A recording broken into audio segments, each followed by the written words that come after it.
Hola a todos, bienvenidos a Filosofía de Película, yo soy Oscar. Anuncié otro video para este fin de semana, pero tenía ganas de hablar de este tema desde hace un tiempo. El test de Bechdel es una estadística terriblemente mal hecha, y por esto la ignoré por mucho tiempo, me pareció falsa ciencia social. Hasta que me di cuenta que es un tema interesante precisamente por eso. Uno puede aprender mucho de cine viendo películas como The Room o Plan 9 del espacio exterior. Si identifica todos los errores que se cometieron en el rodaje de esas películas y evita cometerlos a todos, probablemente filme una obra maestra del cine. Del mismo modo, el test de Bechdel es muy educativo porque tiene todos los errores que se pueden cometer al confeccionar una estadística. Cayeron en todos, no esquivaron uno. Y decía un grafiti escrito en el asiento de un colectivo: si no podés ser un ejemplo, al menos siempre podés ser una advertencia. Y desde este punto de vista, el test de Bechdel es un objeto de estudio muy interesante.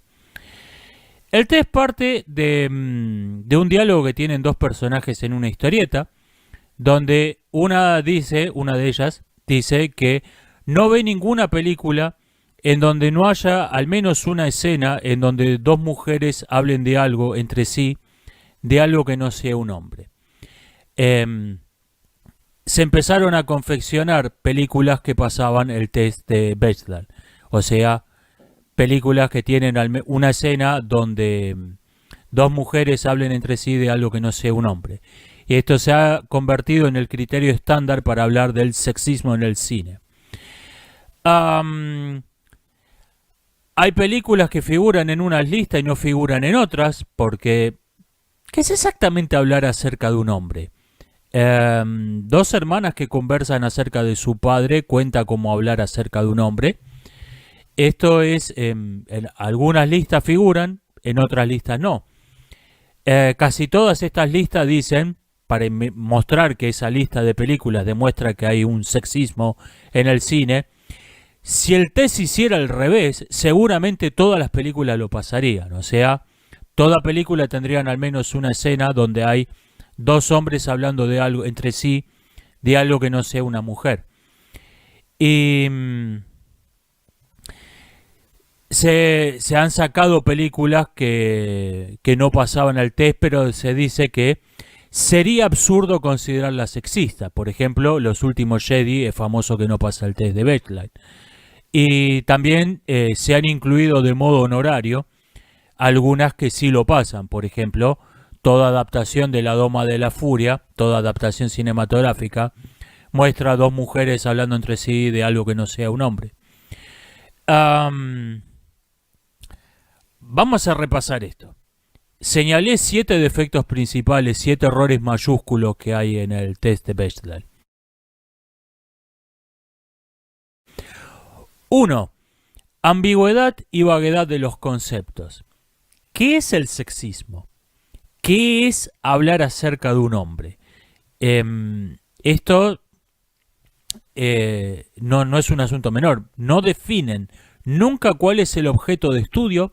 Simplemente dan por sentado que hay una cosa llamada sexismo y nunca definen qué es exactamente hablar acerca de un hombre, que es, o sea, el criterio de clasificación nunca está definido claramente. 2. Sobreinterpretar los datos. Se da por sentado que si una película no muestra a dos mujeres conversando entre sí acerca de algo que no sea un hombre, es porque los realizadores son sexistas, la película es sexista. ¿Y qué pasa si la película transcurre totalmente adentro de un submarino de la Segunda Guerra Mundial? ¿Por qué esa película iba a mostrar a dos mujeres hablando entre sí de lo que sea? ¿Por qué iba a mostrar a dos mujeres esa película? Se sobreinterpretan los datos. Este es el segundo error. 3. No baraja otra interpretación alternativa de los mismos datos. Da por sentado, película que no muestra a dos mujeres hablando entre sí de algo que no sea un hombre, es una película sexista. Entonces, si en esta película sobre un submarino de la Segunda Guerra no hay dos mujeres hablando de nada, de lo que sea, ¿no será porque no había mujeres en los submarinos de la Segunda Guerra? No acepta hipótesis alternativa, no baraja otra interpretación posible de los datos. Salta de cabeza a una interpretación. 4. Presupone resultados e investigaciones que no se hicieron. Si se hiciera al revés, seguramente toda película pasaría el test. No, un momento. En ciencia no hay seguramente pasaría tal cosa. Hay, hicimos el experimento y observamos esto, o todavía no hicimos el experimento. No hay, si hiciéramos el experimento seguramente pasaría nada. En ciencia no hay seguramente nada. La ley de Goodhart. La ley de Goodhart dice que si un índice se convierte en un objetivo, deja de ser un buen índice. Y esto ha pasado con el test de Bechdel. Los estudios de Hollywood, sabiendo que va a haber gente con demasiado tiempo libre que se va a poner a fijar si su película pasa el test de Bechdel, acomodan los guiones para que pasen el test de Bechdel. Por ejemplo, en Inside Out hay un personaje que es la maestra de la niña Riley, que en el guión original iba a ser un hombre, pero personaje totalmente secundario y relevante. Lo convirtieron en una mujer para que haya dos mujeres hablando entre sí de algo que no sea un hombre. Porque si no, si ese personaje era un hombre, la película no pasaba el test. Esto es la ley de Goodhart. Como el indicador se convirtió en un objetivo, dejó de ser un buen indicador. Falacia ningún escocés de verdad, que es ir cambiando la definición de los conceptos para ignorar los resultados que contradicen nuestra hipótesis. El sexismo no solo nunca se define con precisión, sino que la definición de lo que es sexista se va cambiando sobre la marcha. Primero nos dijeron que una película era sexista cuando no mostraba dos mujeres hablando entre sí de algo que no sea un hombre. Pero después nos dicen que películas que sí muestran a dos mujeres hablando entre sí de algo que no sea un hombre son sexistas, y películas que no la muestran no lo son. Esto es la falacia ningún verdadero escocés, ningún escocés de verdad. Ok, podemos convertir los errores ahora sí en recomendaciones, pasar de lo que no hay que hacer a lo que hay que hacer. Por lo que podemos aprender del test de Bechdel, de todos los errores que cometió, es 1. Definí con precisión. 2. Extrapolar los resultados con suma cautela. No saltes a una interpretación de los datos, no le quieras hacer decir a los datos lo que los datos nos dicen. 3. Barajá otras hipótesis, discutí otras interpretaciones posibles. 4. No des nada por sentado. No, seguramente ocurriría tal cosa, no. No des nada por sentado. 5. Aceptar los resultados de tu investigación, por extraños que sean. El resultado que te sorprendió quiere decir dos cosas. Una, o que tu hipótesis original era falsa. O dos, hay algo en la realidad que te tomó desprevenido, que no era lo que pensabas que era. Y 6, toma como objeto de investigación algo que sea espontáneo, que sea natural, que no esté posando para tu investigación, que no sea afectado por tu investigación. Supongamos que alguien quiere investigar el sexismo en el cine. Bueno, paso 1, definir qué es el sexismo. ¿A qué le llamas sexismo? Yo evitaría usar ese término porque es un término ideológico, no es un término apropiado a la investigación. Pero sea, querés usar el mismo término ideológico pero dándole una definición precisa. Ok, digamos que sexismo, una película es sexista cuando juzga de modo distinto lo que hace un hombre y lo que hace una mujer, lo que hace un personaje masculino y lo que hace un personaje femenino. Ok, en vez de ir a buscar al voleo en películas, vamos a buscar situaciones que nos parecen sexistas, conviene enfocarte en un único aspecto del cine, tu objeto de estudio, que te sea particularmente apropiado para tu objeto de estudio. Tiene que ser una situación en el cine que sea muy frecuente, que presente situaciones similares con un personaje masculino y un personaje femenino, y 3, que esa situación implique una toma de decisión, una situación donde el personaje masculino o femenino tiene que elegir entre la alternativa A y la alternativa B, y ahí va a saltar a las claras, a la vista, si el cine tiende a hacer que el personaje femenino elija A y el personaje masculino elija B.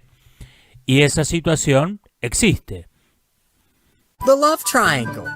Los triángulos amorosos son un excelente objeto de estudio si querés analizar si el cine en efecto trata a los personajes femeninos de modo distinto que los masculinos.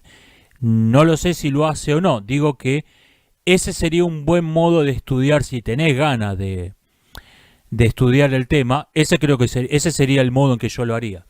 Yo definiría el sexismo es tratar a los personajes femeninos distintos que los masculinos, y mi objeto de estudio serían los triángulos amorosos. Descartaría todo el resto de si hay quién habla con quién. Ese sería mi objeto de estudio. Triángulos amorosos donde una mujer elige entre dos hombres, comparado con triángulos amorosos donde un hombre elige entre dos mujeres. ¿Qué representan los dos hombres? ¿Qué representan las dos mujeres? Para estandarizar esto, digamos que uno representa el espíritu de aventura y el otro representa la felicidad y una vida larga y próspera, la elección de Aquiles. Aquiles pudo elegir entre dos destinos, una vida breve y gloriosa o una vida larga y feliz pero mediocre, y eligió una vida breve y gloriosa. Yo creo que todos los triángulos amorosos representan la elección de Aquiles. Y hay que ver, yo sospecho, no estoy dando por sentado un resultado, yo sospecho que los triángulos amorosos donde un hombre elige entre dos mujeres, el hombre elige lo mismo que Aquiles. El hombre elige la vida apasionada, la vida breve y gloriosa, y que en cambio la mujer elige, en el cine, elige la vida próspera y mediocre. Yo creo que encontraríamos eso, pero sería un experimento interesante para hacer. Como sea, el test de Bechdel es una espantosamente mal hecha investigación de falsa ciencia social. Lo que nos lleva a una pregunta: ¿por qué algo tan malo se extendió tanto, es tan famoso, es tan influyente, algo tan increíblemente mal hecho? Y yo creo que la respuesta es que la verdad nunca importó. El test de Bechdel no es una verdadera investigación de ciencias sociales, porque en ciencia se busca la verdad. Y el test de Bechdel busca aportar argumentos a una ideología política, que es algo completamente distinto. Esto lo vemos, creo que todavía más claro, en un experimento que hicieron el matrimonio Clark en 1939, que se ha repetido docenas de veces. A veces se llama el experimento del racismo o el experimento de los muñecos. Los Clark le dieron a un grupo de niños, le mostraron dos muñecos en una mesa, uno blanco y uno negro. El muñeco negro era el mismo que el muñeco blanco, pero lo habían pintado con betún. Y le preguntaban al niño, ¿cuál es el feo? El niño señalaba al muñeco negro. ¿Cuál es el malo? ¿Cuál es el tonto? El niño seguía señalando al muñeco negro. Si te dijeran que uno de ellos dos se robó una tableta de chocolate, ¿quién pensarías que fue? El negro. Y eso demostraba que la sociedad norteamericana era una sociedad racista. Este experimento tuvo muchas críticas. Tuvo dos principales en el sentido que fueron a la metodología. Lo primero que cuestionaron es que el muñeco negro era feo. Entonces el niño señalaba, que con mucha razón señalaba al muñeco negro, este es el feo. Tenía razón, era feo el muñeco, era el mismo que el muñeco blanco cubierto de betún, era horrible. El niño tenía razón al señalar el muñeco feo. Estos excusaron los Clark diciendo que no encontraron en el mercado muñecos negros apropiados, muñecos que representaran a una persona de raza negra, estéticamente adecuado. Tuvieron que agarrar el muñeco blanco y pintarlo con betún. Una vez que el niño había señalado con razón el muñeco feo, estaba predispuesto a atribuirle todas las cualidades negativas, tonto, malo, al muñeco feo. El muñeco lindo era el bueno, era el inteligente. Y la segunda objeción fue porque tenía que ser una tableta de chocolate, precisamente, el objeto robado. El niño estaban predisponiéndolo, estaban condicionándolo por un pensamiento analógico, por un pensamiento mágico, a señalar al muñeco negro. ¿Se acuerdan esa propaganda de chocolate del negro que decía cuánto le gustaba el chocolate? El chocolate me encanta desde que era así de chiquitito y era un niño rubio. ¿Por qué tenía que ser una tableta de chocolate el objeto robado? Bueno, sería interesante repetir este experimento corrigiendo los errores, ¿no? Ahora hay en el mercado unas Barbies africanas, unas Barbies negras, con unos vestidos tradicionales africanos preciosos. Ahora no tenés la excusa, no tenés que agarrar el muñeco blanco y pintarlo con betún. Tenés unos muñecos negros preciosos en cualquier juguetería. A ver si los niños siguen señalando que el muñeco feo es el negro. Y dos, cambia el objeto de robado. Si te dijeran que uno de ellos dos se robó un reloj, ¿quién pensarías que fue? O mejor todavía, hace una prueba de control a un grupo de niños, elegir un objeto robado que predisponga a decir que fue el blanco. Si te dijeran que uno de ellos se robó una botella de leche, ¿quién pensarías que fue? Que por el mismo pensamiento mágico que la tableta de chocolate lleva a señalar que se la robó el negro, que se robaron algo blanco, alguna comida blanca, para ver si el niño señala el muñeco blanco como el principal sospechoso del robo, ¿no? Este sería un experimento interesante, ¿no? Bueno, 80 años después, 80 y pico de años después de que se hizo el original, todavía están a tiempo si quieren hacer una versión corregida. Se ha repetido este experimento docenas de veces. Lo han hecho en 50, 100 universidades en todo el mundo. Lo han hecho en 20 países distintos, en 40 países distintos, siempre con los mismos errores de métodos que se señalaron hace 80 años en el experimento original de los Clark. El muñeco negro sigue siendo un muñeco blanco pintado, no un muñeco negro que se compra en cualquier juguetería. Y el objeto robado sigue siendo una tableta de chocolate. ¿Por qué? ¿Por qué no se corrigen errores tan obvios? Respuesta: porque el objetivo de ese experimento no es la verdad. El objetivo de ese experimento es respaldar una afirmación ideológica. Entonces, mientras que en un experimento de verdad vos corregís los errores que invalidaban el resultado de tu experimento original, ok, volví a hacer el mismo experimento pero corregí los errores que había cometido, ahora creo que el resultado ahora es valioso. Eso es lo que hace en un experimento de verdad. Pero como el objetivo donde lo que buscas es la verdad, donde lo que buscas es el conocimiento. Pero como en este experimento el objetivo no es la verdad, el objetivo es respaldar una ideología, se siguen repitiendo metódicamente, sistemáticamente los errores del experimento original, porque si modificás cualquier cosa, si corregís los errores del experimento original, corres el riesgo de llegar a un resultado distinto. Por lo tanto, de refutar el experimento original. Este es el problema con cualquier experimento, con cualquier estadística, con cualquier investigación.